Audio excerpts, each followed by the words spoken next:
It's good for dating. It's very good for dating. Online dating.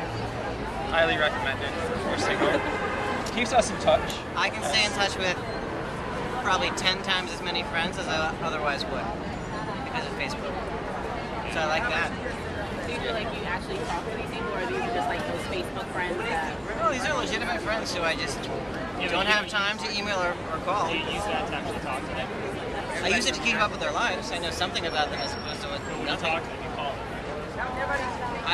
If I didn't use social media, I would probably just not interact with them. It's better than that. They're not real friends. They're just Facebook friends. Pretty much I'm always on my phone doing some sort of social networking thing. Yeah, I would say it keeps me in touch with people I would normally talk to. Has it changed the way you like group with your friends, like how you get together? I mean, before it would just be like a phone call, and now you Facebook invitation or something to that effect. Is it kind of like that? I mean, It depends on how close I am with the person. If I'm really close to someone, I just pick up the phone. But acquaintances is mostly Facebook thread messages and stuff like that. I mean, when you and I hang out, I usually just write her letters, and then she'll get them like 4 days later. yeah. I'm an actor, so a lot of the casting calls they do they do fan pages and stuff like that. The casting directors do that. Yeah, we're both actors, so like I don't even know how people get auditions without going online. Yeah. Unless they have And agents. I actually had professors in college who mixed email and expected us all to have Facebooks and did threads that way. But it is a way to communicate with our customers and to have more people find out about us. Also, it's a good thing to talk about in meetings because everybody thinks social media is important, even if it isn't. Yeah, they think you're young and hip if you use that term. And so it increases your perceived intelligence.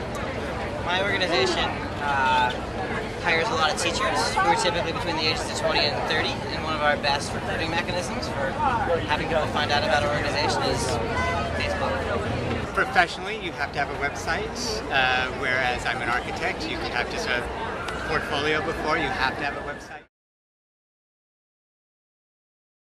I think Twitter is the most obnoxious thing ever. I do too. And it's like a personal vendetta of mine to not be on Twitter. I don't know what it is about it that I just find so.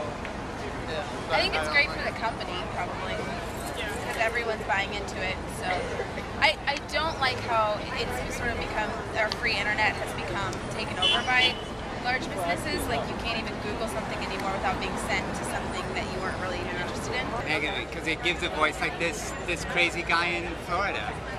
Who would have ever heard of him before? And now he's got a huge megaphone, which is the internet. I do think that users are incorporated too much into certain broadcasts, and it annoys the hell out of me because the news really isn't what somebody thinks about an earthquake, it's what's happening on the ground following an earthquake, for instance. But for the most part, I think it is positive because it does engage people, gets people more interested, and it disseminates information much more quickly for those people that aren't necessarily dedicated news seekers.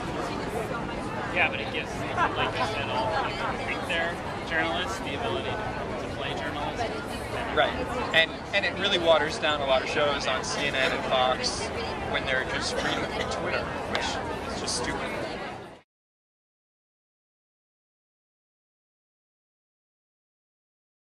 I don't know, because elections are so clear-cut for me that it's hard for me to imagine that people base their presidential decision on social media.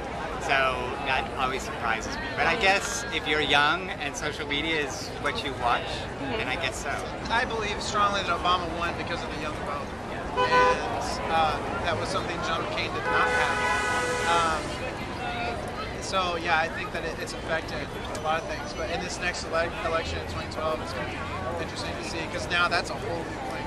Yeah, I think it's a huge effect, especially because kids aren't checking CNN. 18-year-olds are checking Facebook. The outcome was largely assigned a couple times. It helped him. Do you think social media democratizes the political process? I think it does help democratize, but she asked if the result would be different, and I don't think the answer is yes to that.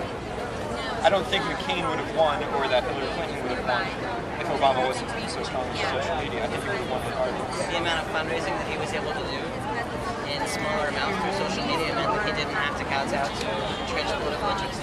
But did that extra That's a myth. $200 million buy him 7 nights? No. Did it get out a certain subset of the population to vote that he needed? This is John McCain's nephew. He's a little bitter.